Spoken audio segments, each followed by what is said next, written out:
Vamos começar a conversa de hoje, muito interessante, sobre o que está acontecendo nesse mundo, meu Deus do céu, né?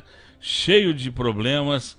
E nós estamos aqui com o Guilherme Davoli para poder bater um papo sobre dois casos. Vamos começar por Campinas, né? Eu acho que sim, porque eu não sei. Campinas me parece que a pessoa já era acometida por um certo comportamento estranho, não é? Sim. E isso fica mais aflorado, Guilherme, final de ano. Então, tem algum vento que vem do norte? Fica. Que acontece? E não é nesse aspecto do afloramento desse comportamento no final do ano, não é uma questão dos últimos anos, não. A gente sabe que na virada do século XIX para o XX, do XX para o XXI, em alguns países, especialmente na Europa, bombeiros, plantões ficaram abertos porque há uma expectativa de um aumento de suicídio, de assassinatos, há uma expectativa no aumento de medicamentos antidepressivos. A gente que trabalha em consultório dá procura de atendimento, principalmente por questões ligadas à ansiedade e depressão. Então, aumenta todo esse processo no final do ano. Sim. E a justificativa, por mais que não pareça ser muito inteligente, né, é que as pessoas trabalham com um conceito de fim, né? Eu programo a minha vida. Né? O próprio discurso do Réveillon é muito em cima de ano novo, novos projetos, vamos fazer coisas novas, esse ano vai dar certo. E aí não acontece nada. Exato. E quando na realidade a vida ela acontece dia após dia, porque é a única coisa que tem sua lógica, né? Você tem o dia claro, o dia escuro, e aí outro dia claro, dia escuro, e as coisas caminham. Só que nós criamos o conceito de que a meta tem que ser atingida. Então eu tenho a meta do ano, as empresas trabalham com a meta do mês, a meta, em alguns casos, até da semana, tá?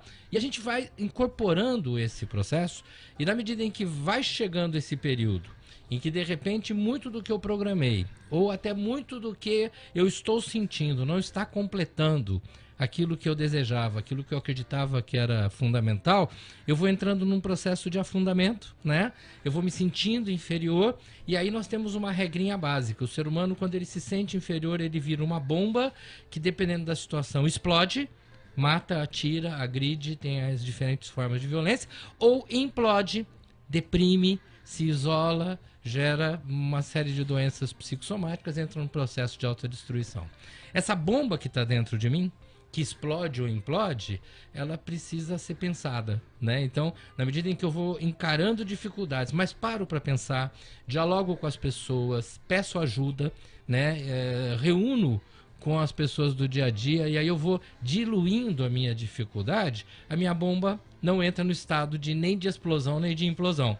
Na medida que você vê que as pessoas vêm conversando menos, morrendo de medo de mostrar suas fragilidades, a gente senta numa mesa e é todo mundo feliz, não é só uma coisa de rede social, né? Então, às vezes você senta com um amigo que você confia muito, você tem um problema, mas você prefere ficar falando de coisas fúteis, porque vai que eu falo de um problema, vai que eu incomodo o outro, ou vai que ele conta para alguém, eu vou perdendo a oportunidade de amenizar o impacto dessa tensão que está dentro de mim, e aí ela vai continuar crescendo, e aí, a exemplo das bombas que a gente conhece, tem as que explodem, que agridem todo mundo, e tem as que implodem. Esse caso de Campinas, independente do histórico que a gente ainda vai ver muita coisa, esse caso ele revela claramente alguém que foi sendo encaminhado para uma situação e ele precisava explodir, né? Não foi aquele dia nem aquela hora, essas armas já estavam compradas. Ele já vinha sentindo algo. Por que uma que vida foi cheia de conflitos, né? Sim, Conflitos familiares. Agora, eu não estou falando isso no sentido de que ele tem que ser compreendido e desculpado, não é isso. Mas é importante perceber que na medida em que ele vai sentindo uma dificuldade, chega uma hora que ele precisa dizer para o mundo que ele não aguenta mais, né? E esse dizer para o mundo que ele não aguenta mais, por razões que eu desconheço ainda, foi dentro de uma igreja, poderia ter sido, como já aconteceu muitas vezes, dentro de escolas. A gente já teve 2 casos no Brasil, dezenas nos Realengo é um Estados deles, Unidos. inclusive ele cita, né, numa carta. Eu não vi. Tem uma carta, alguma coisa que ele umas frases meio desconectadas, assim, sim, né? um bilhete, né? Um bilhete, isso. Sim, esse eu cheguei a dar uma olhadinha. E a gente tem aqueles casos típicos dos Estados Unidos, de ex-guerrilheiros, né, do Vietnã, que de repente entram em supermercados ou em lanchonetes. Os franco-atiradores, né? Exatamente. Quer dizer, o que é isso? Você fala, o cara ficou louco, né? Não, nós estamos num processo, nós, humanidade, tá? Não é só hoje. Nós estamos num processo em que as angústias vão pegando, a gente cada vez menos tem habilidade para trabalhar com perdas, fracassos, com derrotas. Estamos educando nossos filhos para que não ouçam não. Estamos educando pessoas para serem extremamente frágeis, né? E na hora em que algumas coisas começam a dar errado, passa a ser um instinto perigoso, esse em que eu tenho que culpar alguém pela minha infelicidade. Ou eu culpo alguém e ataco, ou eu me culpo e ataco, né? Então, mim mesma. Esse acaba sendo o grande processo. A gente vê aí um aumento extremamente grande, nós falamos em mais de 440% de suicídios de jovens. A Prefeitura de São Paulo recentemente colocou que 20% dos alunos da rede municipal, a rede municipal ela é essencialmente do infantil até o 9º ano, né? Sim. Então são jovens, 20% já se mutilou. Quando você fala 20% já se mutilou, alguns falam assim, mas tem uns aí que se cortam para chamar atenção. Não, se ele está querendo chamar atenção é porque ele acha que ele não tem atenção. Isso já é um problema, tá? Mas tem aqueles que se cortam porque você tem redes aí, especialmente de Instagram e Facebook, dizendo, cara, tira a dor de dentro, põe a dor para fora. E o corte, põe a dor para fora. Eu cheguei a ver imagens de Instagram recomendando a higienização de gilete, qual a gilete melhor, qual parte do corpo que dói menos ou dói mais. Então, cria-se a partir daí uma espécie de mercado de ideias, né? Em que você leva o outro a seguir o seu caminho. Então, eu acho que esse é o ponto inicial. Por que o fim do ano isso piora? Nós trabalhamos de uma forma extremamente errada com a ideia de que vai acabar. O que eu não fizer até o fim do ano, eu não vou conseguir depois. Eu me lembro muito antigamente 30 anos, tá? Que algumas pessoas, quando iam comprar coisas parceladas, elas faziam tantas parcelas até dezembro. A ideia era, não quero começar o ano devendo, né? Como se faz muita diferença você ter uma dívida para dezembro ou para janeiro, né? Quer dizer, eu tenho que fazer uma dívida, mas ela tem que acabar, ser paga, né? Porque lá é ano novo, lá tem que começar. As dietas. A dieta, né? Essa já é o contrário, a gente começa depois, né? Então, esse processo, ele é muito complexo. Por outro lado, ele é extremamente infantil, né? Porque você não está trabalhando com algo que tenha alguma consistência. Então, isso justifica esse caminho. Por outro lado, eu acho que nós temos que lembrar que o ser humano, ele não nasce bonzinho como a gente gostaria. Não quer dizer que ele nasça mal, não quer dizer que o ser humano é agressivo. Mas o ser humano, ele nasce egocêntrico. E ele é egocêntrico. Quando eu fazia faculdade, a gente falava que o egocentrismo, você querer ser o centro, ia até os 3, 4 anos. Hoje a gente sabe que o egocentrismo é a vida toda. Eu me sinto o centro do mundo. Se alguma coisa está errada, eu falo, mas por que comigo? Né? Eu tenho essa sensação. O que eu preciso é aprender a dosar esse egocentrismo para conviver em sociedade. Do contrário, quando você pega uma criança pequenininha, você vai lá e tenta tirar alguma coisa dela, ela não aceita. Ela briga, se precisar, ela até te morde, te empurra, bate. Se você deixar essa criança totalmente livre para ela fazer sempre o que ela quiser, o que, infelizmente, alguns pais têm permitido e algumas escolas também, você vai ter pequenos ditadores, adolescentes ditadores. Tiranos, né? Tiranos, mas olha que interessante, a gente sempre um tirano fazendo mal ao outro. Só que um tirano, quando ele vê que o mundo coloca nãos na frente dele, bloqueia, aí se não dá para tirar contra o outro, pronto, ele começa a tirar contra ele mesmo, né? Ele começa a sofrer as consequências desse processo. E para fechar essa tríadezinha, a gente tem, nos últimos tempos, a extrema facilidade que a internet, especialmente via smartphone, nos dá, que faz com que a gente se sinta Deus. Porque quando eu tô na tela, eu escolho as pessoas, eu deleto as pessoas, eu decido a hora das coisas, o mundo meio que me obedece. E aí quando eu vou para o mundo real, o mundo não me obedece, eu começo a não saber viver com esse mundo que não me obedece, então cada vez mais eu me isolo naquele mundo que parece que vai me obedecer. Eu acho que eu estiquei um pouco além da mas pergunta. na verdade, não, foi muito legal. Por favor. Mas o que a gente percebe é que esse sujeito de Campinas era doente mesmo, né? Sim. E ele, inclusive, foi exonerado do cargo por problema de depressão. Ele vive com o pai Ele pediu num casarão, ele exoneração, não é? pediu exoneração. Porque ele dizia que não conseguia Se comunicar, se se dar bem comunicar com com os os colegas. outros. Exatamente. Então, tá na cara que é um sujeito, não precisava ser muito esperto para perceber que é um sujeito que precisava de um cuidado Sim. especial. Sim, mas né? grande, há um detalhe aí que é muito importante. O volume de pessoas que está chegando a esse quadro de necessidades especiais está aumentando violentamente. A velocidade que isso aumenta é gigante. Basta você conversar aí nas escolas, né? A gente está vendo a quantidade de jovens que são selecionados para empresas e não dão continuidade, porque eles podem ser muito competentes na área que conhecem, mas na hora do relacionamento, na hora do envolvimento, tem uma dificuldade grande, né? Então, isso que a gente chamaria de doença mental, já que não tem aqui um diagnóstico fechado do quadro, ele é uma linha muito tênue da normalidade e que cada vez mais ela está chegando perto. Cada vez mais facilmente, pessoas, entre aspas, chamadas de equilibradas, normais, estão caindo para o outro lado da linha porque elas estão mais frágeis. O mundo que nós estamos vivendo, especialmente das últimas 3 décadas, está criando pessoas com muito mais dificuldade de relacionamento. Nós temos mais informação e menos competência na hora de utilizar essas informações. Então nós estamos ficando frágeis demais. Por isso que a Organização Mundial da Saúde, no início desse ano, já chega a declarar que a adolescência vai até os 28 anos. Ela não está dizendo que todo mundo... Agora é a de 28. adultescência, né? E um outro dado muito interessante.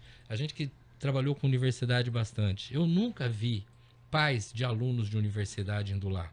Atualmente é comum pais de alunos terem que ir na universidade para solucionar problemas, por exemplo, de bullying, que é uma coisa que você fala, isso é coisa de criança, de adolescente. Não, dentro de curso de medicina, dentro de curso de engenharia, universidades muito sérias estão preocupadas, algumas chamam pais para reuniões. A hora que você vê isso, você vê o tamanho da fragilidade. Então você fala assim, mas o assunto é violência. Sim, mas a violência é consequência da sensação de fragilidade. Sim. Quanto mais eu me sinto inferior, mais eu tenho necessidade de compensar isso. A Nathalie está fazendo uma pergunta ali, se você poderia falar um pouco. Vamos dar uma olhada, acho que tem mais perguntas tem um aqui. Monte. E a gente vai dar uma... Nossa, tem pergunta pra caramba. Tem. Vamos ver dali, De Grande? Vamos começar por onde? Vamos começar pelo Rick, que está dizendo assim, esse mundo competitivo ao extremo e desleal, com a falsa ilusão que para ser bem sucedido tem que faturar milhões, não frustra demais as pessoas e muitas não suportam a pressão psicológica e acabam explodindo? Sim. Aí a Sandra complementa, mas doutor, no caso desse homem de Campinas, a família não deveria averiguar o porquê de não deixar alguém entrar no quarto dele? Afinal, isso já é uma forma de depressão? Olha. E a Nathalie, para encerrar, diz assim, Sim. poderia falar um pouco sobre como conviver com as pessoas doentes dessa forma? Tá, vamos começar com a segunda aí, quando fala, olha, a família tá vendo... Olha, desculpa, e o Márcio Vasconcelos está dizendo, Guilherme, como identificar, né? Saber se eu sou normal. Se eu sou. E como e identificar também, Sim, né? sim. Um traço tão delicado e tão doentio, né? Dentro de casa. Vamos lá naquela questão em que ela fala assim, essa família, quando vê que essa pessoa não sai do quarto, não deixa ninguém entrar, já não deveria ter intervido. Olha, eu posso afirmar que nós temos hoje uma população de pelo menos 30%, 40% dos pais que estão convivendo com filhos desde a infância, vamos chamar de segunda infância, 10, 11 anos, até mais de 30 anos, né? Que não saem do quarto, que não sentam para jantar, almoçar com a família, que optam, às vezes, curte muito ir a um restaurante X. A família chama para o restaurante e fala, não, traz para mim, eu não quero sair daqui. Alguns estão ligados à dependência de videogame, outros ligados à dependência de redes sociais, outros ligados à dependência da própria sexualidade. Quer dizer, cada um na sua dependência, tá ok? E aí, essa população gigante que eu estou falando, de bem mais que 30% dos pais, não entra nos quartos. E não entra por uma questão muito simples. Eu acho que a geração anterior à minha, né, entrou muito num processo de falar assim, não, o filho tem que obedecer, a regra é essa, papá. E aí a nossa geração, né? Eu tenho umas filhas de 25, outra de 20, né? A nossa geração vira e fala, não, meu filho tem que ter liberdade dele, ele tem direito ao espaço E você dele, respeita, ele né? tem que respeitar o espaço do outro. Então é muito difícil falar, pô, meu filho não sai do quarto, então ele tá doente. Não, porque não quer dizer isso. Ah, meu filho só tá no quarto, então ele é viciado. Ah, o meu filho, ele tem a intimidade dele, ele tem o mundo dele, ele tem direito a esse mundo, tá? Tá muito difícil de nós encontrarmos a linha que fala o que é certo e o que é errado. Então, eu não posso simplesmente culpar os pais porque algo está acontecendo e eles não estão vendo. Porque se você começa a perguntar como é que é o filho do outro, e a maioria vai falando assim, ah, mas meu filho também não conversa com ninguém. Meu filho também, ele entra no carro, a gente vai pra escola, ele enfia um fone de ouvido lá e fica no mundo dele. Eu quero tratar um assunto, ele não entra no assunto. Ah, meu filho vai com a gente no restaurante lá, mas tudo bem, ele fica lá no celular dele e nem conversa Não interage, com a gente. né? Ah, mas isso é normal, todos fazem. Quando a gente entra no conceito do que é normal, né? Normal é você ser feliz sozinho e dentro do grupo. Se você só é feliz sozinho, você não tá bem. Se você só é feliz no grupo, você não tá bem. Então, e o conceito Aquela velha de história do equilíbrio, né? O Não, equilíbrio não tenha difícil, dúvida. né? A palavra que eu mais odeio nos últimos anos é empoderamento. Quando falo empoderamento de É uma E é você- da peste. moda, hein? É uma Tá na peste. Virou na moda, hein? Gente, pera um pouquinho. Empoderamento. Empoderar-se é coisa pra super-homem. Batman, Aquaman, que tá estreando no cinema hoje. Isso é poder. O ser humano, a palavra-chave é paz. Essa palavra é chave. É comer em paz, dormir em paz, conversar sem precisar levantar a voz, trabalhar e curtir o que está fazendo, ter momentos de raiva, mas reconhecer que foi um momento de aprendizado. Isso é paz, né? É quando você não estuda para tirar nota, mas você estuda porque você entende que aquilo vai ser Você útil em vai algum aprender. momento da sua vida, né? Eu estudo, inclusive, para poder sentar com meus amigos e bater papo a hora que estiver tomando uma cerveja. É isso, tá? Esse mundo da paz, ele foi sendo excluído do nosso dia a dia, porque justamente, aí volta acho que na primeira pergunta, quando se fala da tal do competição pelo dinheiro, se fosse só pelo dinheiro eu estava tranquilo, até porque alguns falariam, não, já não vou conseguir mesmo, então já paro aqui de competir, né? Não, é uma competição pela beleza estética, é uma competição pelo status na rede social, é uma competição pelo dinheiro, ou pelo menos pela exibição de um suposto dinheiro. Quer dizer, eu não preciso ter dinheiro, mas os outros vão achar que eu Preciso tenho. parecer Então, ter, isso- né? Até porque os que realmente têm, na maioria das vezes, não exibem e nem estão sofrendo muito com isso, tá? Então, existe todo um processo em que eu ter algo a mais, ou se possível, ter muitas coisas a mais é fundamental. Aí nós chegamos na grande doença que é o perfeccionismo. Ser perfeito, né? Eu tenho que ser melhor que os outros. E isso machuca Mas muito. tem aquela pessoa que quer ser perfeita pra si, né? Sim, Qual- aquele que- aluno, o que é aquele pior? aluno que se tirar 9,5, ele Então, entra em o estado que de é pânico. pior? Você não tem a dúvida que é preferível que alguém me cobre do que eu mesmo me cobrar. É preferível que alguém me trate como escravo e bata em mim, porque eu ainda posso fugir, do que quando eu mesmo bato em mim. Então, quando eu chego no processo em que eu me sacrifico, é muito pior. Mas eu me perdi um pouquinho porque nós tínhamos 4 perguntas. Eu acho que eu respondi um pouco a primeira. mas a Não, já segunda. respondeu bem, tá tudo Já no mesmo respondeu bem. contexto. É que eu tô Tem tentando- bastante ali também, né, Decrante? eu vou pegar aqui, ó. Vai indo. É, Mas a qualquer Nathalie, coisa me cortem, porque eu falo a Nathalie muito. diz assim, muitas vezes o depressivo se torna uma pessoa completamente tóxica no âmbito familiar. Não, ele Tão é... difícil quanto a depressão é conviver com o depressivo, Sim, né? sim. E o Márcio diz, e nós estamos falando de um homem de 49 anos que praticamente teve uma vida social e profissional normal. Sim. Mas Eu- pera um pouquinho, mas daqui a pouco nós vamos falar de um homem de 70 e poucos anos que, além de ser normal, é considerado Deus. Exatamente. João de Deus. Aí o Robertinho diz, será que todos nós temos um lado bom e ruim do nosso inconsciente? E muitas vezes esse lado ruim aflora na frente do nosso consciente, fazendo coisas que ninguém imagina? Olha, eu gosto muito daqueles desenhos antigos, né, em que sempre aparecia um anjinho, o diabinho na cabeça do personagem, e o anjinho mandava fazer uma coisa, o diabinho outra, tá? Sim, nós somos extremamente torturados pelos desejos, volta lá que eu falei do egocentrismo, né? Eu quero tudo pra mim. E por outro lado, pera um pouquinho, mas eu tenho que respeitar os outros. Então, por mim, eu teria o melhor carro na melhor garagem, eu teria a melhor bebida, eu teria tudo de melhor. Mas eu tenho que entender que eu preciso abrir espaço para as outras pessoas. Esse é o jogo. Enquanto um ser irracional, eu quero tudo. Enquanto ser coletivo, eu divido com os outros. Esse equilíbrio, quando ele é dado de forma serena, uma família que ensina isso pelo exemplo, e não só pelo discurso, uma escola que coloca isso em prática e não simplesmente dá uma aula de ética, mas a própria escola não tem atitudes éticas no dia a dia, fica muito complexo. Então, falar assim, o ser humano ele tem um lado bom, um lado ruim, eu acho que é dividir demais, e quando na verdade eu acho que o lado mais importante do ser humano não é nem o bom nem o ruim, mas a capacidade dele de trabalhar com administrar com todas a as luz e a possibilidades. sombra, né? Até porque a sombra é fantástica, a luz é fantástica. A derrota, ela tem um fator primordial, né? Se você nunca passou sede, você nunca valoriza um copo d'água, né? Eu lembro quando eu estudava na escola que a água era insípida, inodora e incolor. Só se para quem escreveu, porque para mim, quando vital, eu tô com né? sede, a água tem sabor, a água tem até cheiro, entendeu? E eu sou capaz de olhar para ela e vejo coisas ali que são maravilhosas, porque eu tô morrendo de sede, eu tô valorizando aquela água. Se eu não tenho a dificuldade, eu não valorizo o outro lado, né?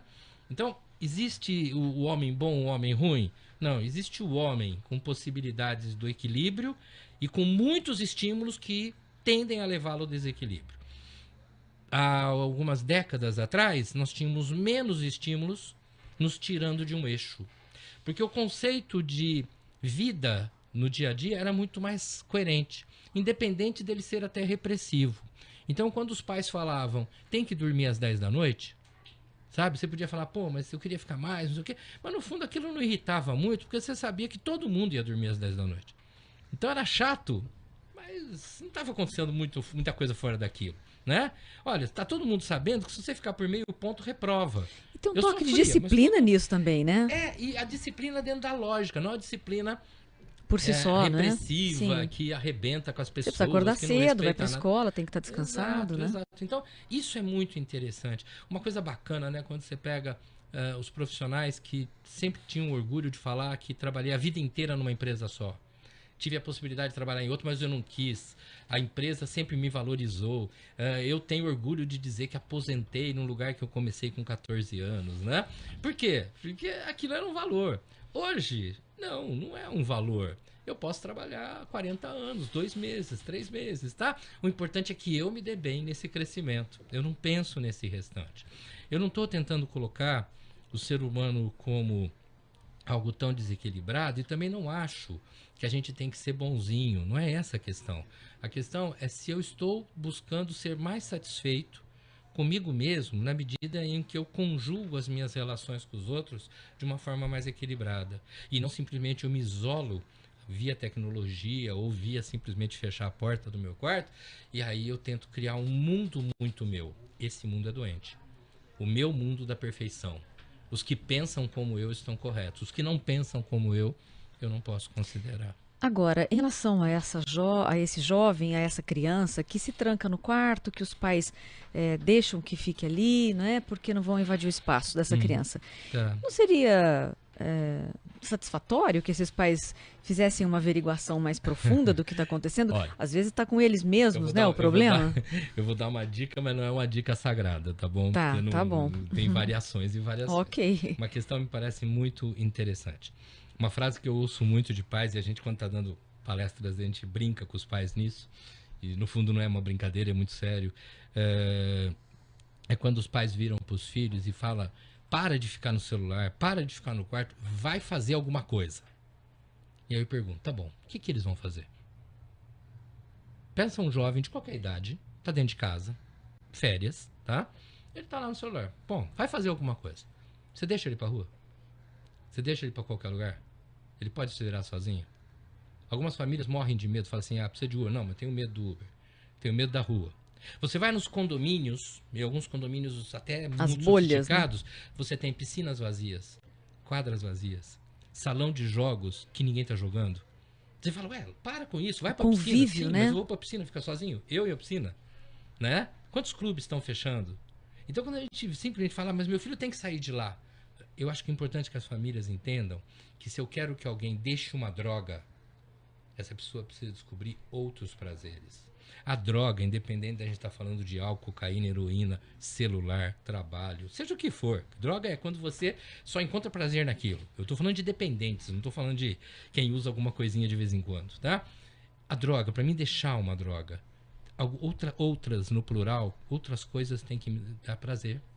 E às vezes a família não consegue ter outros prazeres. É por isso que às vezes a pessoa se cura ao ir para uma igreja, por exemplo.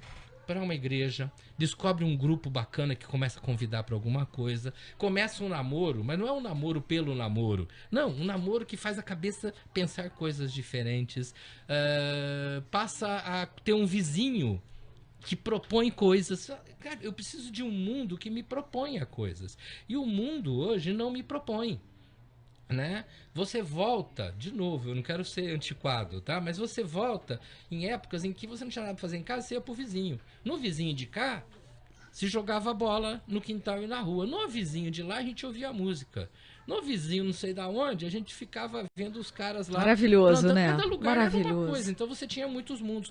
É parecido, né, com você pegar uma estrada mais antiga, que é um monte de sitinho, com um monte de coisas diferentes. Ou pegar uma estrada nos dias de hoje, que às vezes são quilômetros e quilômetros de cana, quilômetros e quilômetros de soja. Você fala, cara, é só isso o mundo? É só isso o mundo. Olha alguma coisa diferente, eu não olho. Então, para o pai poder falar, filho, vamos fazer outra coisa, em primeiro lugar, ele precisa começar a fazer outras coisas. O pai precisa fazer outras coisas, a mãe precisa fazer. A mãe muitas vezes fala, tô cansado. É só isso. E quer que o filho, mas eu tô cansado, pera um pouco. Uma infelicidade coletiva, isso, né? Generalizada. Eu preciso trazer os amigos desses filhos para dentro de casa. Ah, mas dá trabalho, filho. Antigamente tinha 5 irmãos, 6. Não precisava trazer amigo de fora. Hoje, a enorme maioria é filho único. Ou às vezes você tem 2 filhos, 3 filhos, mas todos únicos. Porque um de uma idade, o outro de uma idade muito diferente, tá? Um monte de gente única, com uma tecnologia que lhe permite negociar com o mundo sozinho. Para que eu vou sair dali, que tá colorido, Full HD e tudo mais, para conversar alguém na sala que tá um calor e não tem assunto, né? Pouco atrativo. É pouco atrativo. Olha, a culpa não é da tecnologia. A tecnologia ela começou a entrar num vazio em que o medo, e isso eu acho que tem muito de Brasil, nós temos hoje muito medo. Medo da rua, medo do assalto, medo de sequestro, nós temos medo do que vão falar, nós temos medo. E aí a gente foi fechando o mundo. A gente foi fechando o mundo e a família sentada na mesa estava bom. A tecnologia veio e tirou todo mundo da mesa. Aí ficou todo mundo sozinho. Olha, tá bom, mas nós temos que falar do João. Senão como é que eu vou falar do João, É né? verdade, é verdade. Não, e tá cheio de perguntas. Tem um monte de pergunta aqui. Se mas você a gente quiser depois encaminhar algumas perguntas, se houver a possibilidade, com calma, eu posso Tá responder. bom. Ou você volta aqui também, Lógico, né? você já está convocado. Podendo, eu fico à disposição. É o seguinte, nós tivemos o caso agora do João de Deus, né? Esse sujeito que durante anos e anos cantado em verso e prosa como um milagreiro, né? Pauta de todas as emissoras, né? De televisão, exatamente. De jornal, TV, todo rádio. Todo mundo, alta credibilidade, quer dizer, uma alta credibilidade até a página 2, porque o Segredo de Justiça conseguiu fazer ou impedir que as pessoas tivessem acesso aos processos que estão rodando há mais de 10 anos contra ele. Inclusive da filha, né? E a gente precisa entender uma coisa, ver se aí agora você entra nessa parada. É claro que nós não estamos e nem vamos criticar a religiosidade, a fé, porque isso independe de quem está levando isso. Nós temos o mesmo caso de padres pedófilos, pastores pedófilos, abusadores, babalorixás.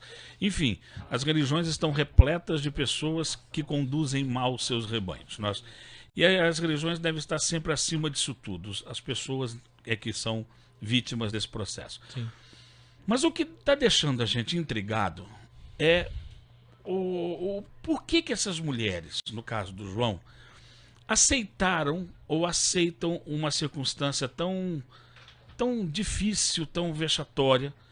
Há um caso muito parecido em Curitiba de um médium também, só que o negócio dele eram os meninos. Ele usava o poder dele para a sedução dos meninos. Sim. Como é que a gente explica não a atitude do ser humano que faz isso, mas o outro que se subordina a isso? Submete, né? Já que a gente está entrando numa seara religiosa, é legal a gente parar para pensar um minutinho nas cartas de Paulo a Corintos, ou Coríntios, dependendo da tradução. Paulo preso em Roma e a cidade de Corintos depravada com uma série de coisas, violência, um porto de muita guerra, muito conflito, matança, roubo, prostituição. E aí Paulo escreve 2 cartas que, para quem não é cristão, elas podem ser entendidas como cartas de ética, moral, cidadania, tá? E num dos trechos ele fala assim: Deus preferiu as coisas loucas do mundo para envergonhar os sábios. Esse texto, para quem só pega ele isolado, fica estranho. Por que Deus prefere quem é louco do que quem tem sabedoria? Mas o texto está dizendo, Deus prefere os loucos, os que não desistem, os que tentam novamente, os que não se acham tão poderosos, do que aqueles que, por se acharem sábios, eles vão dominando a situação e perdem o controle sobre o que estão fazendo, né? É legal parar para pensar aí e pensar sobre a questão do poder. Agora há pouco você citou todo esse caso aí com mais de 200 mulheres que não falaram nada durante anos e anos e anos, tá? Eu vi uma entrevista no Bial, né? Ela, não lembro se ela era inglesa ou o que ela é. Holandesa. Um americano e um holandês. E ela fez um comentário interessante quando ela disse: eu nunca revelei porque eu não queria destruir a obra dele, porque eu reconheço que a obra do trabalho dele é importante e eu me via como sendo uma vítima isolada da história, né? A hora que eu tô vendo que um monte de gente tem a mesma história, e na hora o monte eram, acho que 10 ou 12, né? Pois é. E outros virão, aí eu já passo a ter que revelar. Para pensar quantas mulheres, eu vou falar de mulheres, mas isso acontece com homens também, tá? Quantas mulheres são agredidas e violentadas pelos próprios maridos e não revelam? Pelos namorados e não revelam? E dizem que tem amor, né? E que mantém esse processo para sempre. O amor, a dedicação, a sensação de que o poder do outro me protege.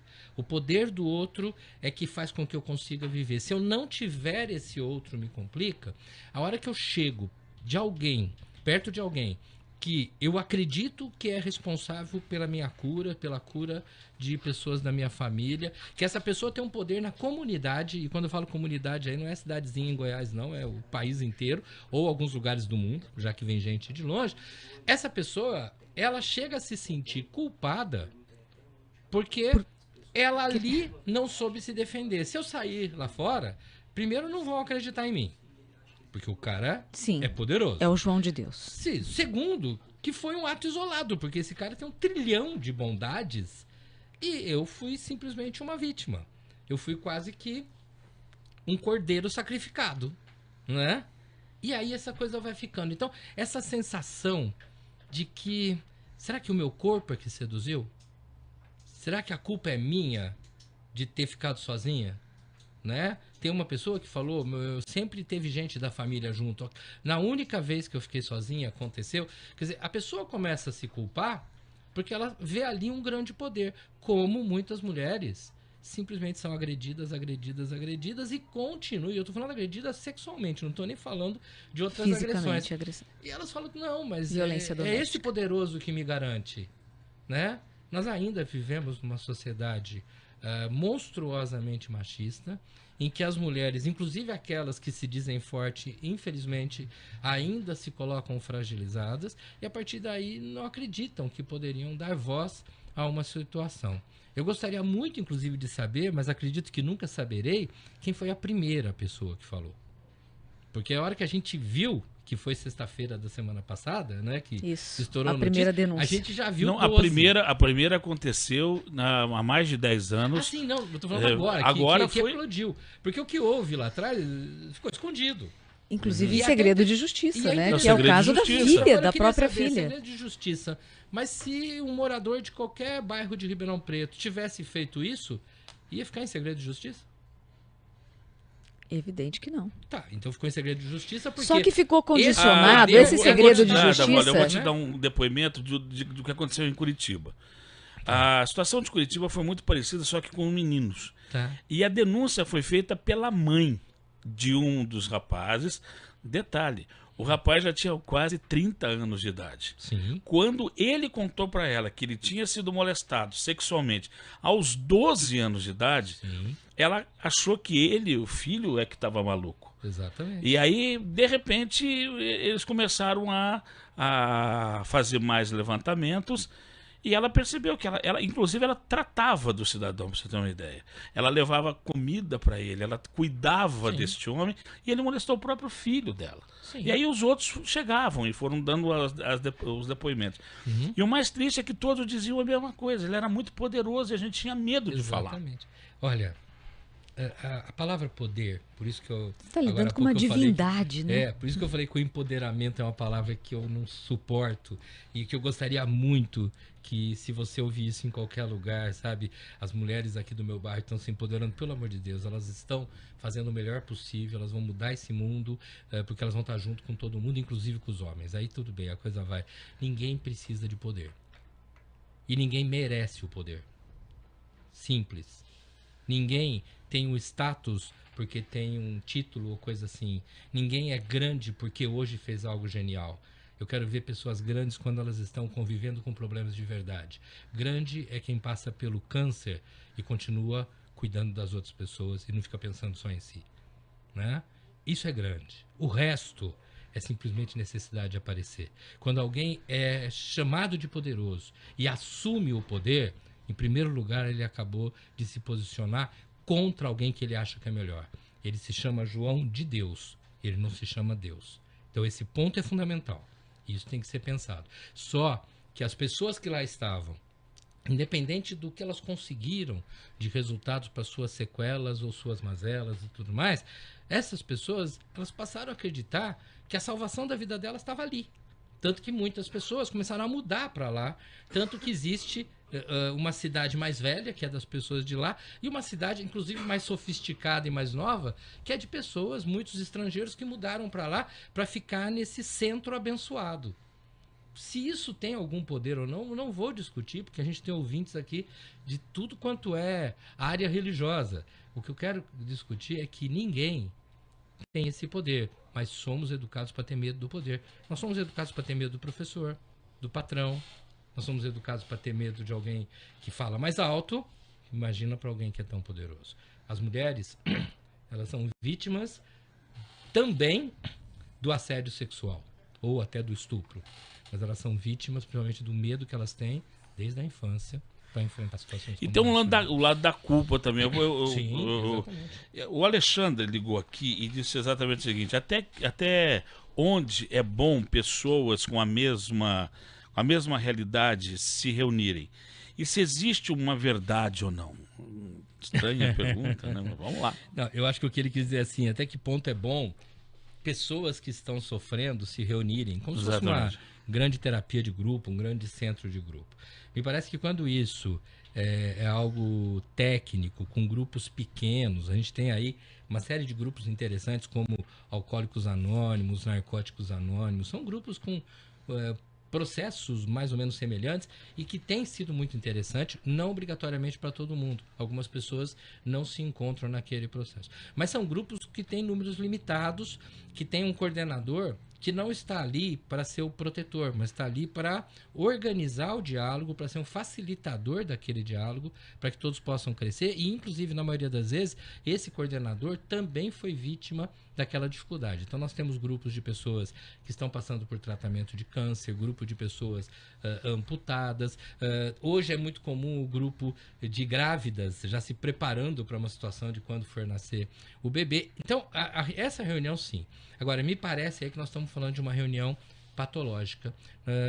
Talvez vocês me ajudem a lembrar, no final da década de 70, um pastor americano, que agora não me vem o nome, lá numa das Guianas. Tim Jones. Tim Jones. Que foi até um personagem do Chico Anísio. Isso, Tim Tones. Tim Tones, Isso, em que ele reuniu multidão do planeta, gente que foi para lá, e num determinado momento ele simplesmente pediu para que todos tomassem veneno. E as pessoas tomaram veneno. Então, inclusive, o Rick de Carvalho está dizendo que essas pessoas mudaram para lá voluntariamente, para trabalhar voluntariamente. Exatamente. Então nós estamos falando de um vazio tão grande que poderia estar sendo preenchido de cocaína, poderia estar sendo preenchido de tentativas de suicídio, poderia estar sendo preenchido de agressão aos vizinhos. Nós tivemos aí o caso de Campinas que a gente falou, e que de repente foi preenchido por uma ideia em que eu acreditei que me salvaria. Né? Exatamente. Uma coisa é você procurar a um Deus que você crê.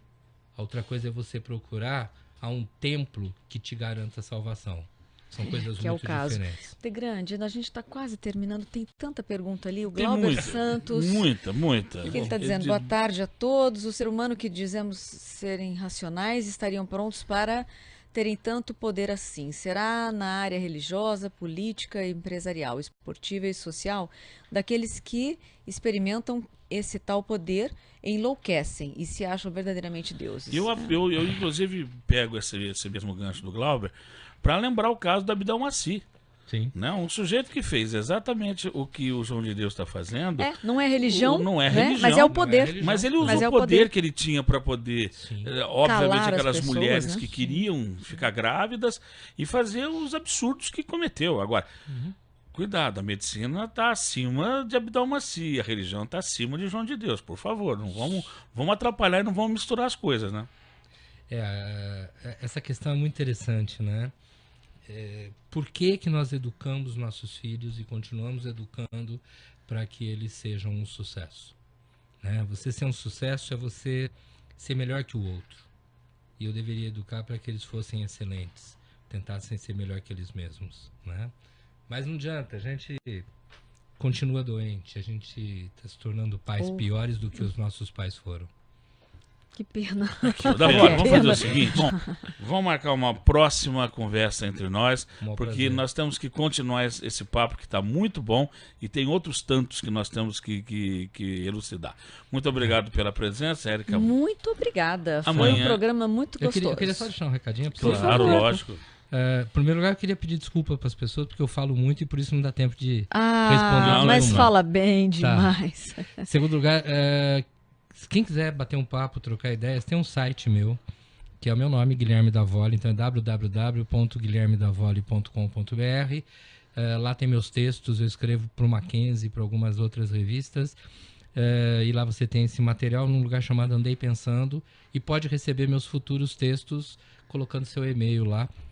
Por lá tem meu canal no YouTube, e para quem prefere Facebook, existe um Facebook do Projeto Temas, um projeto de capacitação de docentes e orientação de pais, que a gente lança no começo do ano que vem, mas que já tem um material disponibilizado no Face, não está na plataforma, a plataforma ainda está escondida, tá? Que é facebook.com/, aquela barrinha deitada, Projeto Temas no plural. Bacana. Curte lá, tem, eu acho que nesse momento são 11 vídeos de 8 minutinhos, tem 7 lives, tem uma palestra de 2h30 feita para professores, e aí por lá você fica tendo acesso aos nossos próximos vídeos. Semana que vem tá saindo um novo. Show de bola. E tem bastante coisa para acontecer. Legal. Um beijo pro Luiz Pedroso, que mandou um abraço pra gente. O Márcio Vasconcelos lembrou também dos diretores de cinema de Hollywood. É o poder. Beleza. Sim. Gente, muito obrigado.